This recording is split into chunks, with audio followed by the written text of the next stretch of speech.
الحمد للہ رب العالمین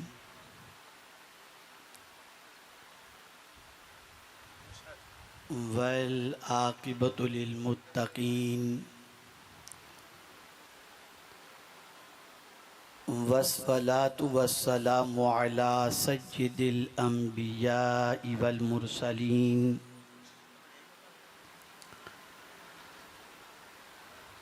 وعلى آلہ واصحابہ الطیبین الطاہرین اما بعد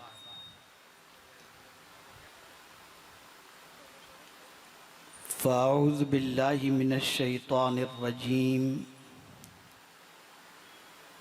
بسم اللہ الرحمن الرحیم مالک یوم الدین صدق اللہ العظیم۔ مخدوم گرامی وقار استاذ العلماء حضرت استاذی علامہ غلام غوث علوی الہاشمی مدظ اللہ العالی، منبر رسول پر جلوگر علماء باوقار، حاضرین بزم، السلام علیکم ورحمۃ اللہ وبرکاتہ۔ میرے پیارے آقا صلی اللہ تعالی علیہ وسلم کے پیارے دیوانوں، جس آیے کریمہ کی تلاوت کا میں نے شرف حاصل کیا، اس سے متعلق کچھ معروضات پیش کرنے سے پہلے آقا کریم رؤوف الرحیم علیہ التحیۃ والتسلیم کی بارگاہ بے کس پناہ میں جس طریقے سے میں پڑھاؤں عقیدت و محبت میں ڈوب کر اسی طریقے سے درود و سلام کا نذرانہ پیش کریں۔ الصلاۃ والسلام علیک یا رسول اللہ، الصلاۃ والسلام علیک یا حبیب اللہ، الصلاۃ والسلام علیک یا نبی اللہ، الصلاۃ والسلام علیک یا نور اللہ، وعلی آلک واصحابک یا حبیب اللہ، صلی اللہ تعالی علیہ وسلم۔ ہم اور آپ اس وقت جس ادارے کے میدان میں موجود ہیں، اس ادارے کو تقریباً 1 صدی گزر گئی۔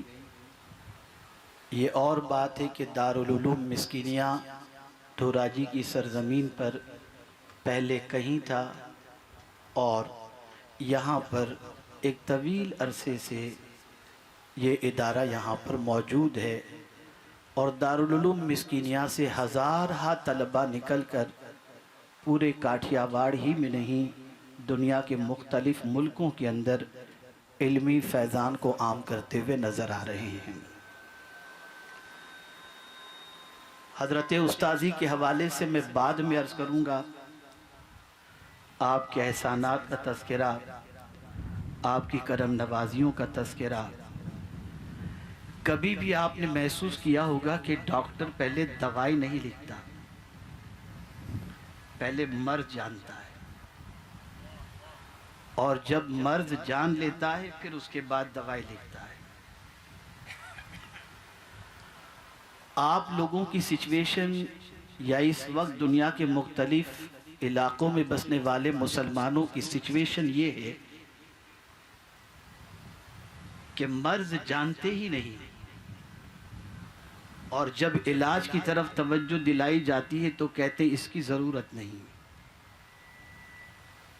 ہماری قوم آج یہ محسوس کر رہی ہے کہ یہ ادارے، یہ دارالعلوم، یہ قرآن کی تعلیم، یہ حدیث کی تعلیم، یہ فقہ کی تعلیم، یہ مدرسین، یہ قرہ، یہ حفاظ، یہ علماء، ان کی آج کے دور میں کہاں ضرورت ہے؟ آج تو سائنٹسٹ کی ضرورت ہے، ڈاکٹر کی ضرورت ہے، انجینئر کی ضرورت ہے۔ اور یہی وجہ ہے کہ اسکول کی عمارتیں تو عالی شان ہوتی ہیں، لیکن دینی ادارے ایسے ہوتے ہیں جیسے کہ کوئی گیسٹ ہاؤس و 5 اسٹار ہوٹل نہ ہو۔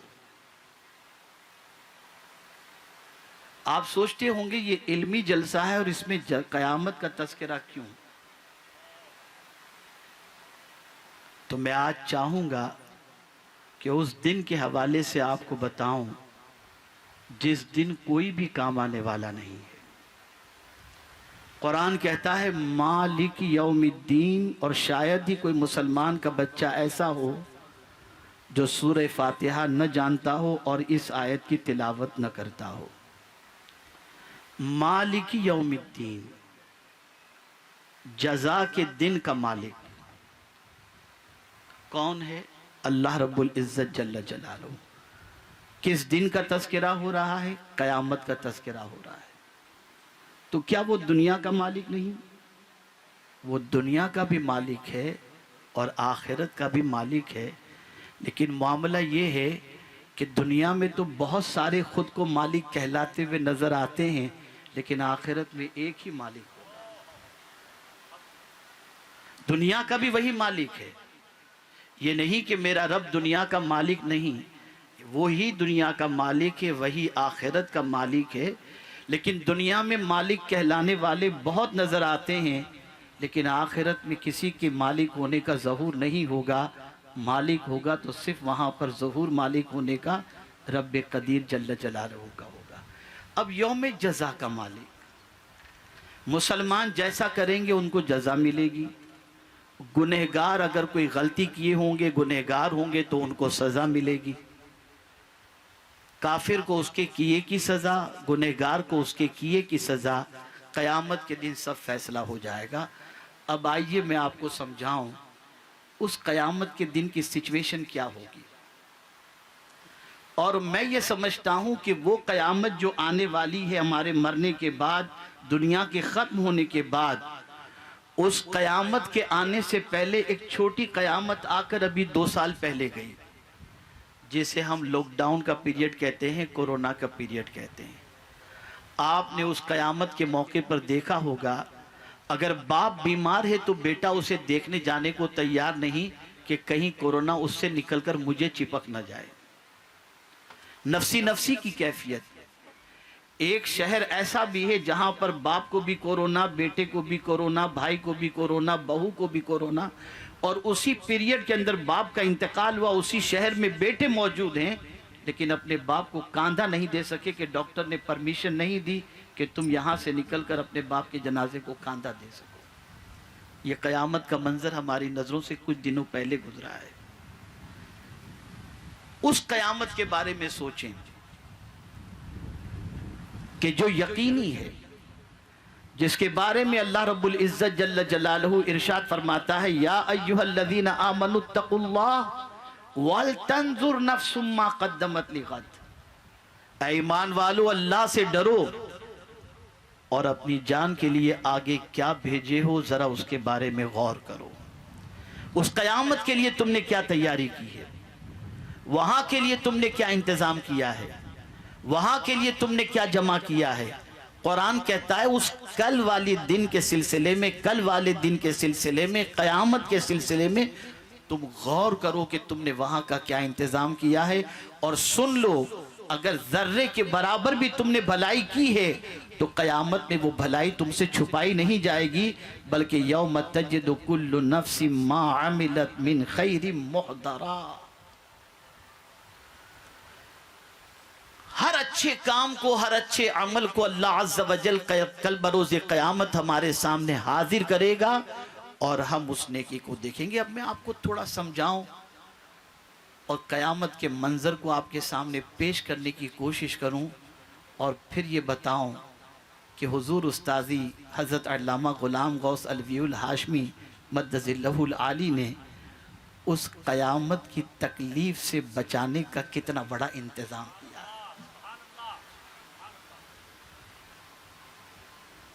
کیا سچویشن ہوگی قیامت کی؟ آج ایک انسان یہاں کسی سے بے نیاز نہیں ہو سکتا، ادارہ چلانا ہے تو مالدار سے بے نیاز نہیں ہو سکتے، بیٹا ہے باپ سے بے نیاز نہیں ہو سکتا، بیوی ہے شوہر سے بے نیاز نہیں ہو سکتی، لیکن قیامت کے بارے میں قرآن کہتا ہے لِكُلِّ امْرِئٍ مِّنْهُمْ يَوْمَئِذٍ شَأْنٌ يُغْنِيهِ۔ قیامت کے دن سچویشن یہ ہوگی، ہر ایک دوسرے سے بے نیاز ہوگا، کسی کو کسی کی پڑی نہیں ہوگی، کھا رہا ہے پی رہا ہے، یہاں ہم سوچتے ہیں وہاں کسی کو کسی کی پڑی نہیں ہوگی، حالت اتنی خراب ہوگی کہ قرآن کہتا ہے یقول الانسان یومئذ این المفر۔ قیامت کے دن انسان کہے گا کہاں بھاگوں، کس طرف جاؤں؟ اس لیے کہ یوم حساب کا مالک، یوم جزا کا مالک اللہ ہے۔ آج اگر ای ڈی کی ریڈ پڑ جائے تو انسان کی حالت خراب ہو جاتی ہے، آج انکم ٹیکس والے حساب لینے آ جائیں تو پسینہ چھوٹ جاتا ہے، اور قرآن کہتا ہے قیامت کے دن اللہ حساب لے گا، اور اس کے حساب کی سچویشن کیا ہوگی، اس کی پکڑ کی سچویشن کیا ہوگی؟ تو قرآن کہتا ہے ان بطش ربک لشدید، بے شک تیرے رب کی پکڑ بہت سخت ہے، ان ربک لبالمرصاد۔ میرے پیارے آقا صلی اللہ علیہ وسلم کے پیارے دیوانوں، اللہ رب العزت جل جلالہ ہر چیز کو دیکھ رہا ہے، گھات لگائے ہوئے بیٹھا ہے، کوئی چیز ایسی نہیں جو اس سے چھپی ہوئی ہو۔ ہم یہاں کیوں آئے ہیں وہ بھی اللہ جانتا ہے، ہم اللہ کے نام پر دیتے ہیں، دل سے دیتے ہیں، دکھاوے پر دیتے ہیں، وہ بھی اللہ جانتا ہے۔ ان اللہ لا یخفی علیہ شیء فی الارض ولا فی السماء، کہ بے شک زمین و آسمان میں کوئی چیز ایسی نہیں جو اللہ سے چھپی ہوئی ہو۔ اور قیامت کے دن کوئی ٹرانسلیٹر نہیں ہوگا کہ بیچ میں آ کر کے ترجمہ کرے گا، نہیں۔ قرآن کی حدیث شریف میں ہے، آقا کریم صلی اللہ علیہ وسلم ارشاد فرماتے ہیں وَبَيْنَهُ لَا تَرْجَمَانِ، ڈائریکٹ خدا کے سامنے بندہ موجود ہوگا اور مولا اس سے حساب لے گا۔ مولا کن چیزوں کا حساب لے گا؟ یہاں تک کہ ٹھنڈے پانی کا بھی حساب لے گا، ایک ایک زندگی کے پل کا حساب لے گا، ایک ایک عمل کا حساب لے گا۔ اے رسول اعظم صلی اللہ تعالی علیہ وسلم کے پیارے دیوانوں، آپ ذرا سوچو، جب پالنہار حقیقی سوال پوچھے گا تو اگر ایک دن کے بارے میں وہ سوال پوچھ لے کہ میرے بندے آج کا دن تو نے کس کام میں گزارا، تو ہم صرف ایک دن کے بارے میں اگر غور کریں تو ایک دن کا حساب اس کی بارگاہ میں پیش کرنا مشکل ہوگا، پوری زندگی تو بہت دور کی بات ہے۔ اے رسول گرامی وقار صلی اللہ تعالی علیہ وسلم کے پیارے دیوانوں، یہاں آدمی ملک چھوڑ کے بھاگ جائے، شہر چھوڑ کر بھاگ جائے، کوئی پوچھنے والا آئے، کوئی تفتیش کرنے والا آئے تو کسی اور جگہ جا کر کے وہ پناہ حاصل کر سکتا ہے، لیکن قیامت کے دن کوئی جائے پناہ نہیں ہوگی۔ یقول الانسان یومئذ این المفر، بھاگ کر کہاں جاؤں، کوئی جائے پناہ نہیں ہوگی۔ اے رسول گرامی وقار صلی اللہ تعالی علیہ وسلم کے دیوانوں، دنیا میں ہم دیکھتے ہیں اگر چھوٹی سی کوئی مصیبت آئی تو کوئی ساتھ دیتا دکھائی دیتا ہے، قرض ہے چلو ہم تمہارا اتار دیں گے، بیمار ہو چلو علاج نہیں کرا سکتے ہم انتظام کر دیں گے، ماں رو رو کر دعائیں کرتی نظر آتی ہے، باپ تگو دو کر کے بچے کی پریشانی کے ازالے کی کوشش کرتا ہے، بھائی اپنے اعتبار سے کوشش کرتا ہے، دوست اپنے اعتبار سے کوشش کرتا ہے کہ کسی نہ کسی طریقے سے اس کی پریشانی دور ہو جائے۔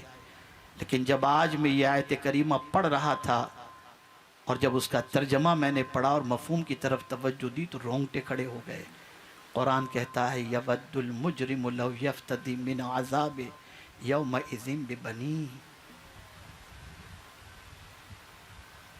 وصاحبتہ واخیہ وفصیلتہ التی تؤویہ ومن کان فی الارض جمیعا ثم ینجیہ کلا انہا لظا نزاعۃ للشوا. جانتے ہیں آپ قیامت کے دن کیا ہوگا؟ مجرم آرزو کرے گا، گنہگار آرزو کرے گا. اب اس آرزو کو تھوڑا سا سن لو اور پھر اس کے بعد سمجھنے کی کوشش کرو. کیا آرزو کرے گا؟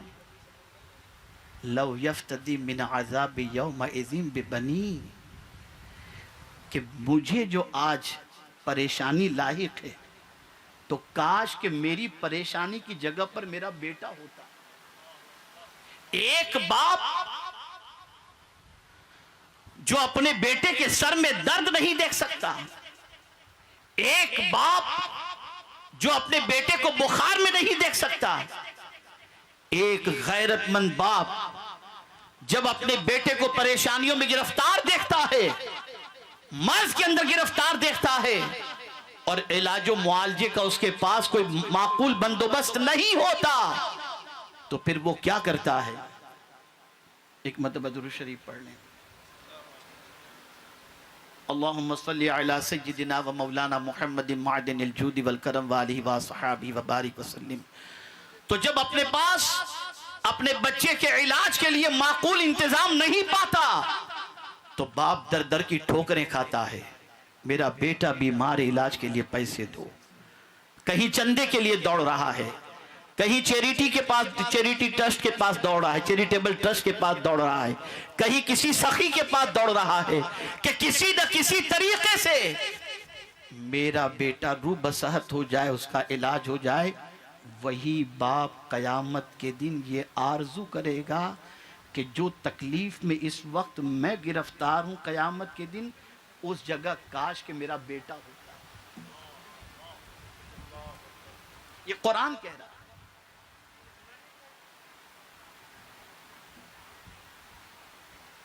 اور ساتھ میں یہ بھی آرزو کرے گا کہ کوئی میرا دوست میری جگہ پر پریشانی میں گرفتار ہو. یہاں تک آرزو کرے گا کہ کاش میری جگہ پر میرا کوئی بھائی گرفتار ہو جائے، مجھے چھٹی مل جائے.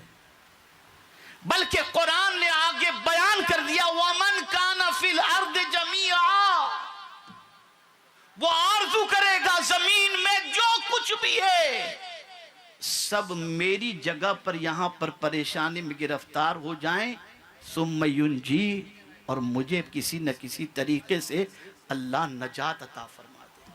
سوچو، یہ ہے قیامت. باپ بیٹے کے کام نہیں آئے گا، بھائی بھائی کے کام نہیں آئے گا، دوست دوست کے کام نہیں آئے گا. آدمی اپنے پسینے میں ڈوب رہا ہوگا. ام المؤمنین حضرت عائشہ صدیقہ رضی اللہ تعالی عنہ جب رسول گرامی وقار صلی اللہ علیہ وسلم کی بارگاہ میں عرض کرتی ہیں کہ سرکار، قیامت کے دن جب انسان برہنہ ہوگا اور قیامت کے دن کی یہ سچویشن ہوگی تو کیا سرکار ایک دوسرے کو لوگ دیکھیں گے؟ تو سرکار نے فرمایا کسی کو کسی کی خبر نہیں ہوگی، اتنا سخت دن ہوگا. وہ آدمی پسینے میں ڈوب رہا ہوگا. کبھی ہم نے قیامت کے بارے میں یاد کیا؟ کبھی ہم نے قیامت کے بارے میں غور کیا؟ اللہ والے قیامت کی کتنی فکر کرتے تھے. آئیے میں آپ کو بتاؤں. ایک بزرگ، قیامت کے سوال کے بارے میں، ایک بزرگ پہلے کے زمانے میں بحری جہاز میں سفر ہوتا تھا. اب تو ہوا کے دوش پر سوار ہو کر آدمی چند منٹوں میں کہاں سے کہاں پہنچ جاتا ہے. سفر کر رہے تھے، مختصر سا سامان، ایک چھوٹی سی تھیلی ان کے پاس تھی، اور کچھ اور لوگ تھے جن کے پاس سامان بے شمار تھا. جب دوسرے ملک کے پورٹ پر جہاز رکا، وہ جہاز سے اترے، کسٹم آفیسر نے سوال پوچھا آپ کے پاس کچھ ہے؟ انہوں نے کہا یہی تھیلی ہے، اس کے علاوہ کچھ نہیں. اس نے کہا جاؤ. ان کے ساتھ والوں کو کسٹم والے نے روکا، پوچھا آپ کے پاس یہ سارا سامان، اس میں کیا ہے؟ تفتیش میں کافی وقت لگا. وہ اللہ والے دور بیٹھ کر اپنے ساتھیوں کا انتظار کر رہے تھے لیکن رو رہے تھے، آنکھوں سے آنسو جاری تھے. جب ان کا کام تمام ہوا وہ پہنچے تو بولے بابا آپ کیوں رو رہے ہیں؟ آپ تو بڑے خوش نصیب ہیں یار، کوئی ٹینشن نہیں، کوئی تفتیش نہیں، کوئی سوال نہیں، اور آپ بس ایسے ہی نکل گئے، ہم تو پھنس گئے، کتنا ٹائم لگ گیا ہمارا، آپ کیوں رو رہے ہیں؟ سنیے جواب، ارشاد فرماتے ہیں اس لیے رو رہا ہوں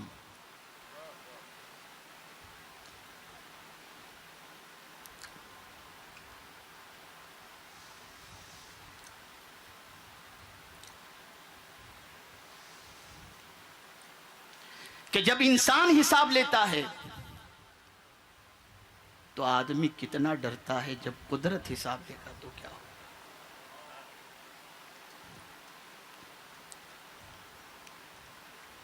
میں رو اس لیے رہا ہوں کہ کاش میرا مولا بھی قیامت میں مجھے یہ کہہ دے چل جا، جس طریقے سے آج اس نے کہا۔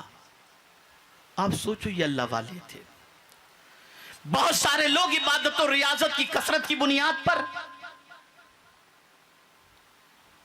دین کی خدمت کے نام پر بہت سارا کام کرنے کی بنیاد پر، تہجد گزاری کی بنیاد پر، 40 دن کے چلے لگانے کی بنیاد پر تصور کرتے ہیں اب تو ساری دنیا بیکار ہے، ہم سے بڑا کون؟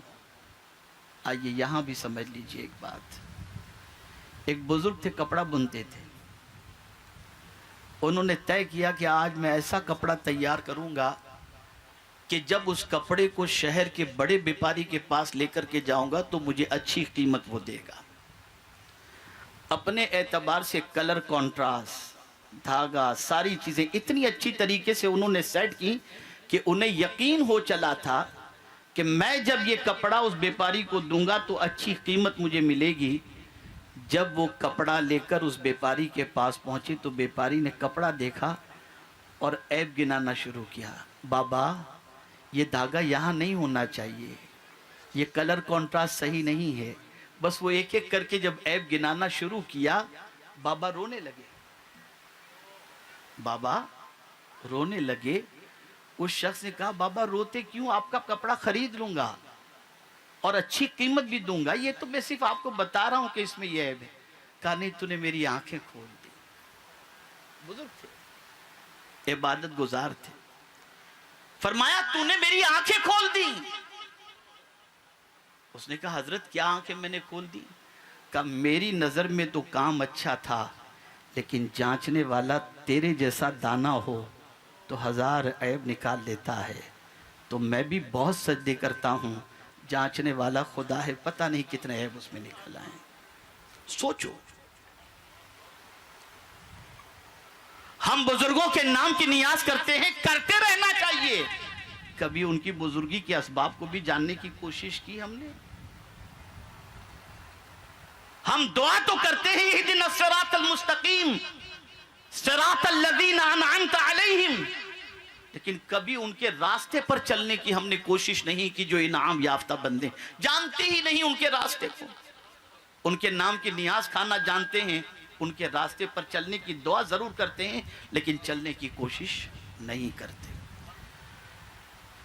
اے رسول اعظم صلی اللہ تعالی علیہ وسلم کے دیوانوں، قیامت کے دن پروردگار جانچ کرے گا وہ غوث اعظم جو شکم مادر سے ولی بن کر کے جلوہ گر ہوئے، 17 پارے کے حافظ، 40 سال تک عشاء کے وضو سے فجر کی نماز ادا کی، اس قیامت کے تصور سے کتنا کانپ رہے تھے کہ اللہ کی بارگاہ میں دعا کرتے ہیں کہ اللہ عبد القادر کے گناہوں کو معاف فرما، اور اگر گناہ معافی کے قابل نہ ہو تو قیامت کے دن نابینا اٹھانا تاکہ تیرے نیک بندوں کو دیکھ کر شرمندہ نہ ہو جائے۔ یہ کون کہہ رہا ہے؟ یہ پیروں کے پیر کہہ رہے ہیں، یہ روشن ضمیر کہہ رہے ہیں، شکم مادر سے ولی بن کر جلوہ گر ہونے والے کہہ رہے ہیں۔ اور صدیق اکبر کیا کہتے ہیں؟ اللہ اکبر، کہتے ہیں کاش میں کوئی چڑیا ہوتا اور مجھے ذبح کر کے کھا لیا گیا ہوتا اور قیامت میں اللہ کی بارگاہ میں جواب دینے سے بچ جاتا۔ کہ وہ کہہ رہے ہیں جن کو جنتی ہونے کی بشارت حضور نے عطا فرمائی اور جن کی شان یہ ہے کہ افضل البشر بعد الانبیاء۔ ذرا سوچو، اے رسول گرامی وقار صلی اللہ تعالی علیہ وسلم کے دیوانوں، یہ ہے قیامت۔ بہت مختصر میں نے عرض کیا، اور میں وقت بھی اتنے بزرگ علماء کے درمیان زیادہ آپ کا نہیں لوں گا، میں صرف مرض سمجھا دوں اور مرض کا علاج سمجھا دوں تاکہ علاج کرنے والے کی قدر دل میں پیدا ہو سکے،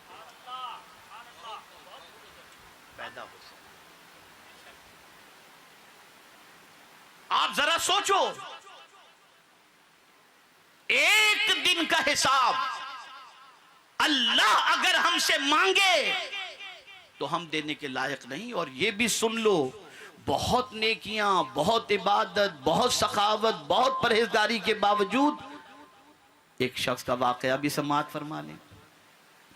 ایک شخص جس نے پوری زندگی عبادت میں گزار دی، مرنے کے بعد جب اللہ کی بارگاہ میں اس کی پیشی ہوگی، رب ارشاد فرمائے گا میرے فضل سے اس بندے کو جنت میں داخل کر دو۔ اسے اپنی عبادت یاد آ جائے گی، عرض کرے گا مولا تیرے فضل سے تو جنت میں جا رہا ہوں، میری عبادتوں کا بدلہ کیا؟ مولا فرمائے گا ٹھیک ہے، میرے اس بندے کی آنکھ نکالو، اس کی ایک آنکھ نکالی جائے گی، میزان کے پلڑے میں رکھی جائے گی، اور اس کی زندگی کی ساری عبادتوں کو میزان کے دوسرے پلڑے میں رکھا جائے گا۔ پھر رب فرمائے گا بندے تیری پوری زندگی کی عبادت میری ایک آنکھ جیسی نعمت کا بھی شکر ادا نہیں کی، اب میرا عدل یہ ہے کہ تو نے شکر صحیح معنوں میں ادا نہیں کیا، فرشتوں لے جاؤ اسے جہنم میں ڈال دو۔ سوچو، غور کرو، اے رسول گرامی وقار صلی اللہ تعالی علیہ وسلم کے دیوانوں، آپ نے سمجھ لیا کہ آدمی قیامت کے دن اپنی جگہ پر، مجرم اپنی جگہ پر اپنے بھائی کو چاہے گا کہ وہ ہو، بیٹے کو چاہے گا کہ وہ ہو، دوست کو چاہے گا کہ وہ ہو، ساری دنیا کے انسانوں کے بارے میں چاہے گا کہ قیامت کی اس تکلیف کے موقع پر اس کی جگہ پر وہ ہو اور اللہ اسے نجات عطا فرما دے۔ لیکن قرآن کہتا ہے کلا، ہرگز نہیں، ہرگز ایسا نہیں ہوگا۔ وَلَا تَزِرُ وَازِرَةٌ وِزْرَ أُخْرَى۔ آج ہزار ہم اپنے معتقدین کی جماعت کے ساتھ چلیں، لیکن قیامت میں کیا ہوگا؟ وَكُلُّهُمْ آتِيهِ يَوْمَ الْقِيَامَةِ فَرْدًا، alone، تنہا اللہ کی بارگاہ میں ہماری حاضری ہوگی، کوئی ہمارا ساتھ دینے والا نہیں ہوگا، کوئی ہمارا پرسان حال نہ ہوگا، کوئی ہماری مدد کرنے والا نہ ہوگا۔ آقا کریم صلی اللہ علیہ وسلم کی شفاعت بالکل مسلم ہے۔ رسول گرامی وقار صلی اللہ علیہ وسلم یقیناً اپنے غلاموں پر کرم فرمائیں گے، اور میرے اعلیٰ حضرت نے جو کہا ہے بالکل صحیح کہا ہے کہ سنتے ہیں کہ محشر میں صرف ان کی رسائی ہے، گر ان کی رسائی ہے لو جب تو بنائی ہے، لیکن وہی اعلیٰ حضرت کہتے ہیں بازار عمل میں تو سودا نہ بنا اپنا۔ وہی اعلیٰ حضرت کہتے ہیں کریم اپنے کرم کا صدقہ، لئی میں بے قدر کو نہ شرما۔ وہی اعلیٰ حضرت کہتے ہیں تو اور رضا سے حساب لینا، رضا بھی کوئی حساب میں ہے۔ یہ امام کہہ رہے ہیں، یہ اعلیٰ حضرت کہہ رہے ہیں۔ ہم اتنے بے باک ہو گئے کہ ہم نے سمجھ لیا کہ جنت میں جانے سے دنیا کی کوئی طاقت ہمیں نہیں روک سکتی، چاہے ہم کچھ بھی کریں۔ میاں اتنا آسان نہیں ہے، اتنا ایزی نہیں ہے۔ جن کو جنت کی سرکار نے بشارت دے دی تھی وہ بھی ڈرتے تھے، ہمارے لیے کون سی بشارت ہے؟ اب آئیے، مختصر آپ نے جب سمجھ لیا کہ یہ قیامت کی سچویشن ہوگی اور اس پر عقیدہ رکھنا فرض، قیامت کا منکر اسلام سے خارج، اور الرحمن الرحیم کے بعد فوراً مالک یوم الدین آیا، یوم جزا کا مالک۔ بلکہ مجھے تو اعلیٰ حضرت عظیم البرکت امام عشق و محبت کی یہ بات بڑی پیاری لگی، فرماتے ہیں دور حاضر میں بشارت سنانے کی بجائے لوگوں کو اللہ کا عذاب اور اس کی وعید سنائی جائے۔ یہ آج کا دور، ہم نے بہت سستے میں جنت بانٹ لی، مسجد ویران ہو گئی۔ نیکیوں سے لوگ بالکل دور ہو گئے، ہماری پہچان غلط بن گئی۔ اے رسول اعظم صلی اللہ تعالی علیہ وسلم کے دیوانوں، بشارت اپنی جگہ پر ہے، انکار نہیں کیا جا سکتا، لیکن پہلی دعوت کے لیے جب اللہ نے حضور کو حکم دیا تو کس چیز کا حکم دیا؟ یا ایھا المدثر قم فانذر۔ اپنے اہل و عیال کے حوالے سے بھی حکم دیا تو فرمایا وانذر عشیرتک الاقربین۔ ارے قرآن کو نازل کرنے کا مقصد بھی بیان کیا تو یہی تو کیا، تبارک الذی نزل الفرقان علی عبدہ لیکون للعالمین نذیرا۔ آج ہم سستے میں جنت بانٹے، خوف نکل گیا، چوری کر رہے ہیں خوف نہیں، زنا کر رہے ہیں خوف نہیں، کروڑوں ڈکا کھا جاتے ہیں ڈکا تک نہیں لیتے، کوئی خوف نہیں، نمازیں قضا ہو رہی ہیں کوئی خوف نہیں، اس طرح سے بے باک ہو گئے جیسے مسلمان کے لیے کوئی قانون ہے ہی نہیں، بس جنت سیدھی سامنے ہی ہے، چھلانگ لگاؤ اور چلے جاؤ۔ لا حول ولا، اتنا آسان نہیں ہے میرے بھائی، جنت میں جانا اتنا آسان نہیں ہے۔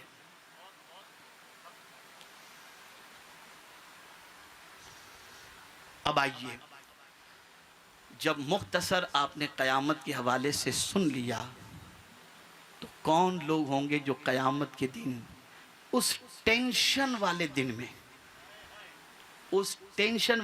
میں آرام سے ہوں گے؟ سمجھ رہے ہیں نا میری بات؟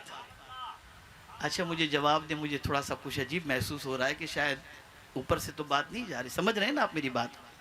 تو ذرا ایک مرتبہ بلند آواز سے درود شریف پڑھ لیں آپ۔ اللہم صلی علی سیدنا و مولانا محمد معدن الجود والکرم وآلہ الکرام وابنہ الکریم وبارک وسلم صلاة و سلاما علیک یا سیدی یا رسول اللہ صلی اللہ تعالی علیہ وسلم۔ حدیث مبارکہ میں قیامت کے دن کے حوالے سے فزع اکبر کا لفظ آیا، گھبرانے والا دن، بہت بڑی گھبراہٹ والا دن۔ کون خوش نصیب ہوں گے جو قیامت میں جب سب گھبرا رہے ہوں گے تو وہ مزے سے ہوں گے، جب سب گھبرا رہے ہوں گے وہ مزے سے ہوں گے۔ تو آئیے اس کے حوالے سے میں عرض کر دوں، طبرانی میں یہ حدیث موجود ہے، آقا کریم صلی اللہ علیہ وسلم نے فرمایا کہ 3 اشخاص ایسے ہوں گے کہ قیامت کے دن جب سب گھبراہٹ کے اندر گرفتار ہوں گے تو یہ 3 اشخاص ایسے ہوں گے لا یلوہم الفزع الاکبر، انہیں قیامت کے دن کی اس فزع اکبر اور اس گھبراہٹ والے دن میں کوئی گھبراہٹ نہیں ہوگی، کوئی گھبراہٹ نہیں ہوگی۔ وَلَا يَلُونُهُمُ الْحِسَابِ، اور اس محشر کے دن جب تک سب کا حساب چل رہا ہوگا تو حدیث میں ہے جبل مسک، مشک کے پہاڑ پر وہ آرام سے مزے سے بیٹھے ہوں گے۔ توجہ ہے آپ کی؟ اس گھبراہٹ والے دن میں جب سب گھبراہٹ کے اندر ہوں گے، سب پریشان ہوں گے، اس موقع پر سچویشن یہ ہوگی کہ 3 اشخاص ایسے ہوں گے جو مشک کے ٹیلے پر جب تک سب کا حساب نہیں ہوگا وہ وہاں پر بڑے مزے سے ہوں گے۔ اب آقا فرماتے پہلا کون سا شخص؟ اب سنیے، آقا کریم صلی اللہ علیہ وسلم فرماتے ہیں پہلا وہ شخص جو اللہ کی رضا کے لیے قرآن پڑھتا ہو اور ایسی امامت کرتا ہو جس کی امامت پر لوگ خوش ہوں۔ پہلا شخص، پہلی بات آئی قرآن کی، پہلی بات آئی قرآن کی، جو قرآن اللہ کی رضا کے لیے پڑھتا ہو۔ پڑھتا ہو سے معنی بالکل ایسے ہی نہیں، صحیح پڑھتا ہو، صحیح قرآن پڑھتا ہو۔ اب میں اپنی زندگی بتاؤں تاکہ حضور استاذی کی زندگی آپ کو سمجھ میں آ سکے۔ اے رسول اعظم صلی اللہ علیہ وسلم کے دیوانوں، 40 سال پہلے کم و بیش مجھے یاد ہے کہ کاٹھیا واڑ کی سرزمین پر زیادہ تر مسجد کے امام وہ تھے جو مجہول پڑھتے تھے، جن کو قرآن صحیح طور پر پڑھنا نہیں آتا تھا. لیکن حضرت استاذی نے جب یہاں قدم رکھا تو سب سے پہلے کوشش اس بات کی کہ یہاں پر ایسے اماموں کی فوج تیار ہو جائے جن کا قرآن سب سے اچھا ہو، جن کا قرآن درست ہو، جو تجوید کے ساتھ صحیح طور پر قرآن پڑھنا سیکھ جائیں. اور مجھے یاد ہے کہ اس دن سے جو حضرت نے محنت شروع کی، آج ایک نہیں ہزاروں مسجد کے امام آپ کو ایسے ملیں گے جو قرآن ایسا پڑھتے ہیں کہ ان کے پیچھے پڑھنے کی طبیعت آپ کی اور ہماری سب کی چاہے. یہ کوشش حضور استاد گرامی کی ہے. آپ ذرا سوچو اور اندازہ لگاؤ، اس زمانے کے اندر ڈگر ڈگر نگر نگر جا جا کر لوگوں سے بچے طلب کرنا، ادارے قائم کرنا، قرآن شریف درست کرنا، ان کے پیچھے محنت و مشقت کرنا. اور یہ بات اچھی طریقے سے میں اگر کہوں تو مبالغہ نہیں، بالکل حق ہے، سچ ہے. اور میرا مولا اس بات پر گواہ ہے کہ کبھی بھی بحیثیت ملازم حضرت نے خدمت نہیں کی، دین کے خادم ہونے کی حیثیت سے دین کی خدمت. سبحان اللہ. نعرہ تکبیر، نعرہ رسالت، محسن اعظم کانفرنس، حضور استاذ العلماء. اس لیے کہ ملازمت اور خدمت میں فرق ہے.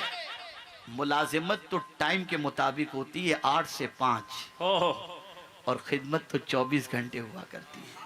میں اپنی بات کروں نا، میں نے جب ایس ایس سی کمپلیٹ کیا، میں بیڈمنٹن کا ڈسٹرکٹ کا پلیئر تھا.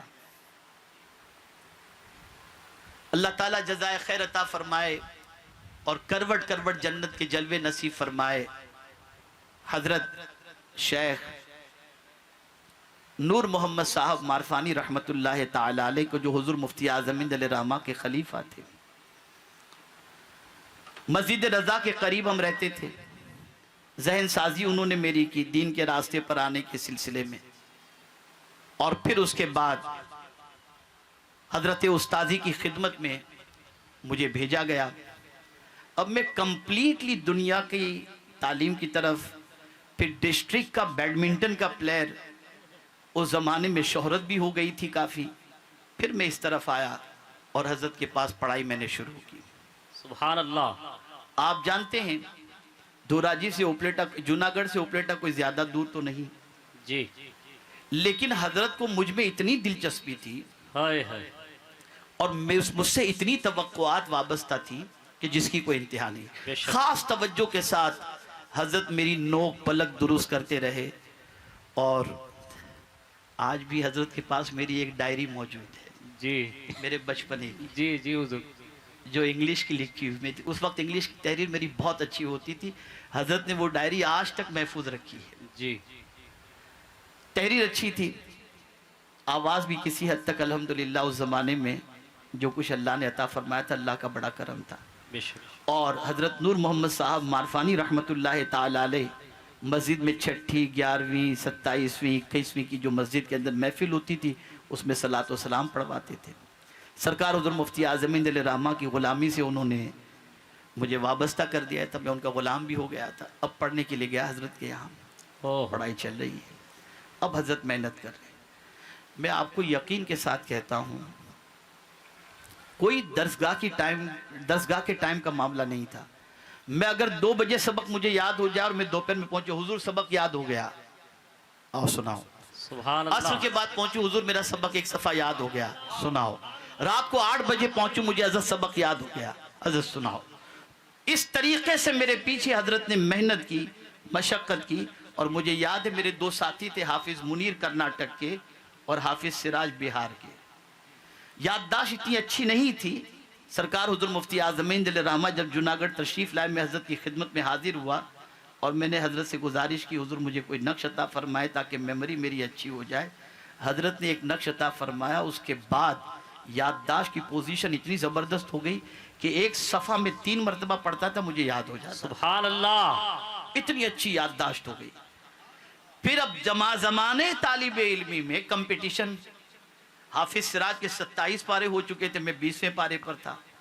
حضرت نے مجھے انکریز کیا, مجھے بہت جوش دلایا. اگر تم محنت کرے گا نا تو اس سے پہلے قرآن ختم کر لے. سبحان اللہ. تم محنت کرے گا اس سے پہلے ختم کر سبحان لے. اللہ. تو میں نے بھی پھر ٹھان لی. گھر بالکل قریب, اپلیٹا سے جوناگڑھ زیادہ دور نہیں ہے. جی مجھے یاد ہے کہ عید کی رات کو حضرت نے مجھے گھر پر جانے دیا. اوہ صبح عید تھی, اگلی رات کو مجھے بھیجا اور فرمایا عید کر کے رات کو واپس آ جانا. اللہ.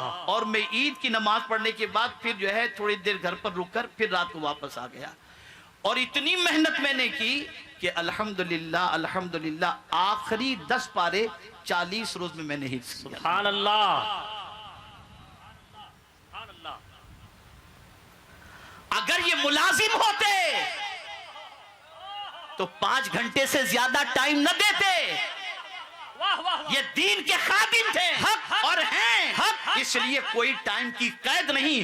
جب سنانا چاہو آؤ سناؤ اور اپنی زندگی بنا کر کے. نعرہ تکبیر.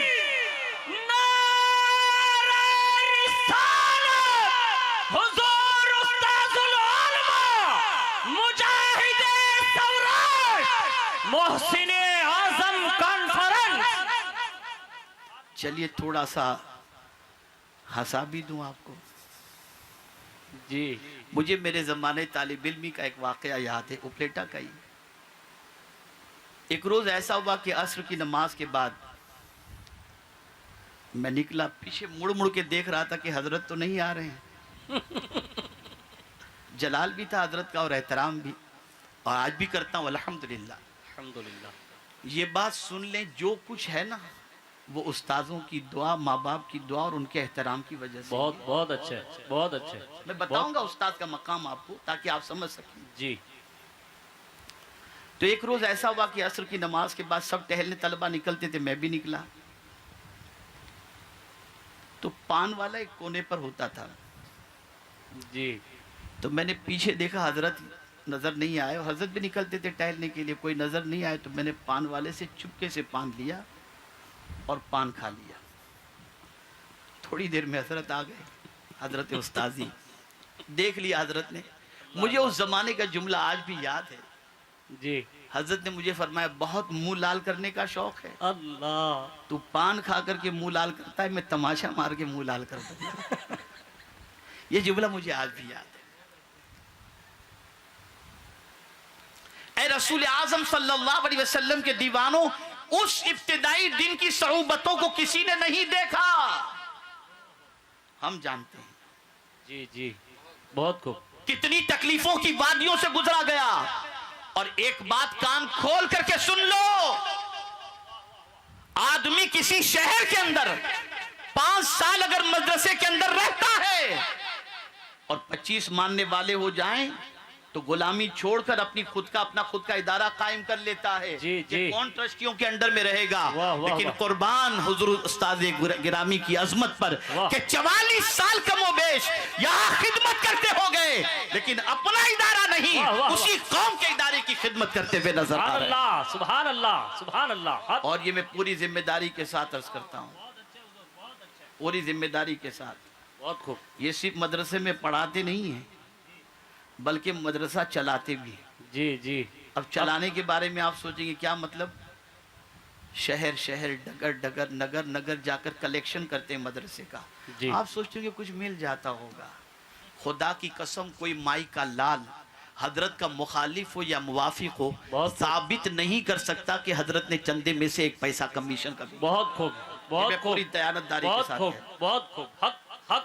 چہرے پہ نورانیت یوں ہی نہیں آتی بابا, ہائے ہائے ہائے. حق حق. یوں ہی نہیں آتی.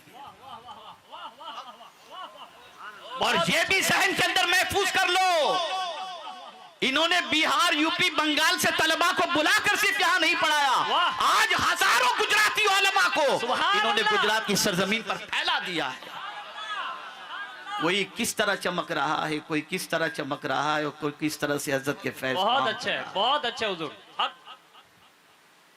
اے رسول اعظم صلی اللہ علیہ وسلم کے دیوانوں, لیکن ہمارے یہاں کسی مفکر کا بڑا پیارا قول ہے. اللہ حضرت کے سایہ عاطفت کو ہم سب پر دراز فرمائے, لیکن دو چیزیں حق ہیں. ایک اچھی طرح سے ذہن میں رکھیں, مرنے کے بعد دو چیزیں نصیب ہوتی ہیں.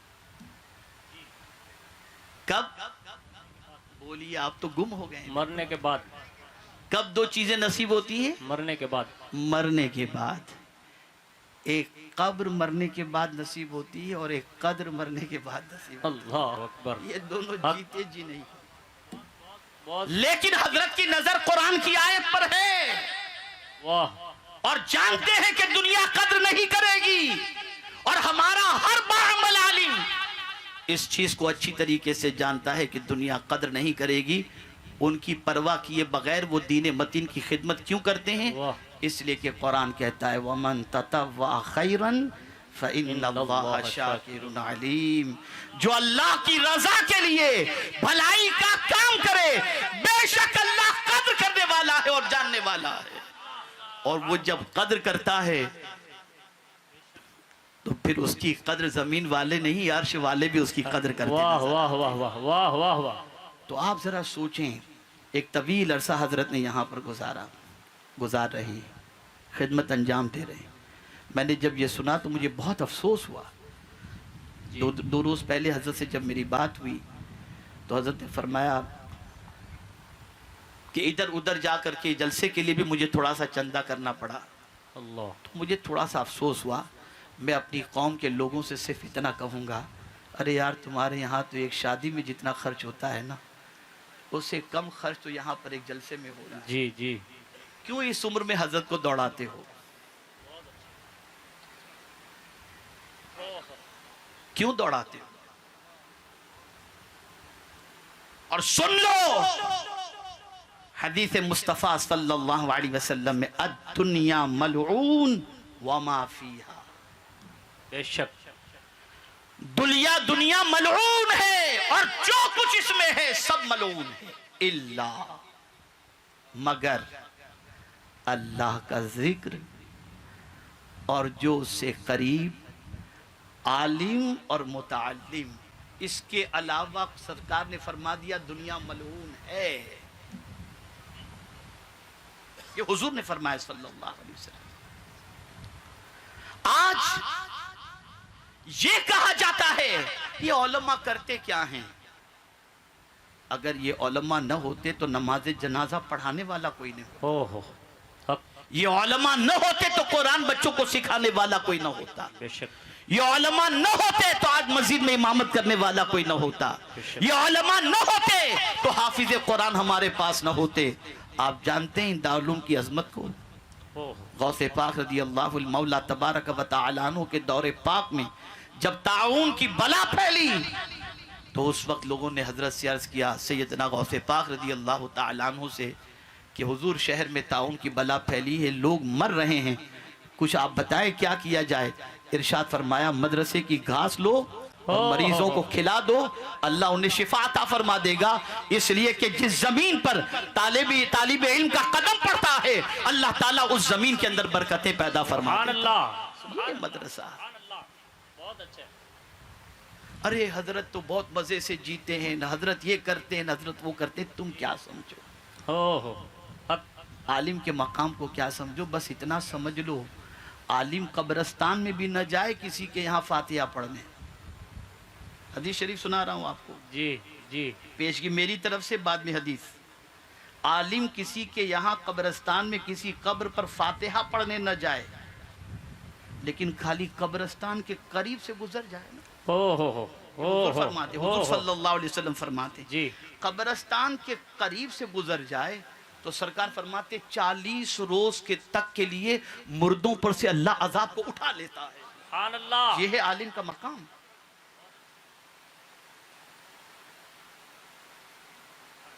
یہ ہے عالم کا مقام. کتنے علماء حضرت نے عطا کیے, ذرا کاٹھیاواڑ میں دیکھ لیجیے آپ، بہت خوب حضور. ایک سے ایک عالم موجود ہیں. اب وہ بھی عالم گر بن گئے، سبحان اللہ. ان کے بھی شاگردوں کی قطاریں لگ گئیں. میں تو سوچتا ہوں کہ حضرت کے کھاتے میں نیکیاں کتنی جمع ہوئی ہوں گی، کوئی سبحان کاؤنٹ نہیں کر سکتا. اللہ. سبحان اللہ. بہت اچھے بہت اچھے. کمایا ہوگا کسی نے مال، لیکن حضرت نے تو اتنا جمع کر لیا ہے کہ انشاءاللہ پیچھے پیچھے حضرت کے اپنے بھی کہیں نکل جائیں گے انشاءاللہ. اب سنیے استاد کا مقام. انشاءاللہ کل میری گفتگو ابنائے قدیم کے سامنے ہوگی تو میں اس بات کو میں عرض کروں گا کل دوپہر میں، اور رات میں تو بڑے بڑے خطبہ ہیں، تھوڑی دیر کے لیے انشاءاللہ میں بھی حاضر ہو جاؤں گا. استاد کا مقام اعلیٰ حضرت سے پوچھو، سبحان اللہ. سبحان اللہ. استاد کا مقام امام اعظم سے پوچھو. بس صرف ایک بات یہ عرض کر کے میں آپ سے آخر میں ایک اپیل کروں گا، اور وہ بات یہ ہے، اعلیٰ حضرت عظیم البرکت نے وہ سلام لکھا جس سلام کی سچویشن یہ ہے کہ ابھی ماضی قریب میں ایک دیوبندی مولوی نے کہا کہ میں کئی مرتبہ حج اور عمرے کے لیے گیا، لیکن مواجہ اقدس پر جانے کے بعد میں اپنے اعتبار سے سلام پڑھتا تھا، لیکن پہلی مرتبہ میں نے مصطفیٰ جان رحمت پہ لاکھوں سلام پڑھا تو میرے آنسو رک نہیں سکے. یہ دیوبندی مولوی کہہ رہا ہے، یہ دیوبندی مولوی کہہ رہا ہے، میرے آنسو رک نہ سکے. ایسا سلام. لیکن جب سلام میں سلام پیش کرنے کا سب کا معاملہ آیا تو سب کی بارگاہ میں سلام پیش کیا، لیکن ماں باپ سے پہلے اگر کسی کو یاد کیا تو اعلیٰ حضرت نے استاد کو یاد. سبحان اللہ. سبحان اور اللہ. کہا میرے استاد ماں باپ بھائی بہن بتا دیا کہ استاد کا مقام کتنا عرف و اعلیٰ ہے. اے رسول اعظم صلی اللہ علیہ وسلم کے دیوانوں، چلے جاؤ دہلی کی سرزمین کے اوپر. حضرت قطب الدین بختیار کاکی رحمت اللہ تعالی علیہ، ان کے استاد ان کے مرید تھے. قطب صاحب کے مرید جو ہے ان کے استاد تھے، اور استاد قطب صاحب کے جو ہے یعنی قطب صاحب کے استاد قطب صاحب کے مرید، اور قطب صاحب اپنے پیر کے شاگرد. لیکن جب دفن کرنے کا معاملہ آیا تو قطب الدین بختیار کاکی کا مزار نیچے ہے، ان کے پیر و مرشد کا مزار اوپر ہے. اس لیے ان کے شاگرد کا، ان کے مرید کا، یعنی ان کے استاد گرامی کا مزار جو ہے وہ اوپر ہے. آپ نہیں جانتے استاد کا مقام کیا ہے. بہت بہت پوری دنیا کے انسان مل کر کے بد دعا کریں اور ماں باپ اور استاد کسی کے لیے دعا کر دیں، بیڑا پار ہے. سبحان اللہ. سبحان اللہ. اور پوری دنیا مل کر کے دعا کرتی ہو اور ماں باپ اور استاد اگر کسی کے لیے بد دعا کر دیں، بہت مشکل ہے کہ اس کا بیڑا پار ہو سکے.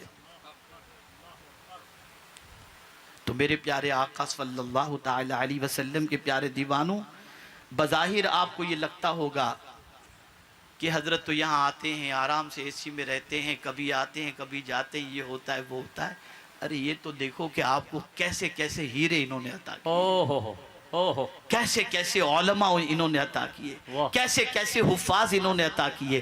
اپنا وطن چھوڑ کر، بیوی بچے بھائی بہن سب کچھ چھوڑ کر یہاں آ کر آپ کے بچوں کو دین سکھایا، آپ کے بچوں کی پرورش کی، اور ہم سب جیسوں کو حضرت نے تعلیم کے زیور سے آراستہ کیا.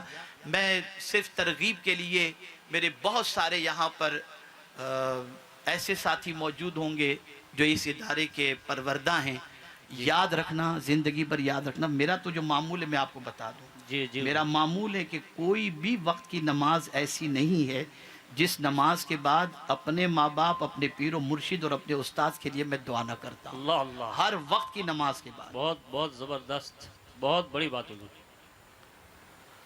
اس لیے اس چیز کو ذہن میں رکھو اور استاد کا احترام کرو. میرے پیارے آقا صلی اللہ تعالی علیہ وسلم کے پیارے دیوانوں، تو اس قیامت کے سخت ترین گھبراہٹ والے دن میں اگر کوئی امن میں ہوگا تو وہ قرآن پڑھنے والا جو اللہ کی رضا کے لیے پڑھنے والا ہوگا. ایسے ہزاروں قرآن پڑھنے والے اور پڑھانے والے حضرت استادی نے تیار فرما دیے. اسی طریقے سے دوسرا وہ شخص جو قیامت کے دن پرسکون ہوگا اس گھبراہٹ والے دن کے اندر، جو اللہ کی رضا کے لیے لوگوں کو نماز کے لیے بلانے والا ہوگا۔ سبحان اللہ۔ تیسرا وہ شخص ہوگا جو اللہ کے حقوق بھی صحیح طور پر ادا کرے اور اللہ کے بندوں کے حقوق کو بھی صحیح طور پر ادا کرنے والا ہوگا۔ وہ قیامت کے دن بڑے مزے میں ہوگا۔ اللہ رب العزت جل جلالہ اس قیامت کے دن کے اندر ہمیں رسول گرامی وقار صلی اللہ علیہ وسلم کی چادر رحمت میں جگہ نصیب فرمائے، اور پروردگار جل جلالہ ہم سب کو اس یوم فزع اکبر میں سکون اور اطمینان کی دولت نصیب فرمائے۔ وما علینا الا البلاغ المبین۔ السلام علیکم ورحمۃ اللہ وبرکاتہ۔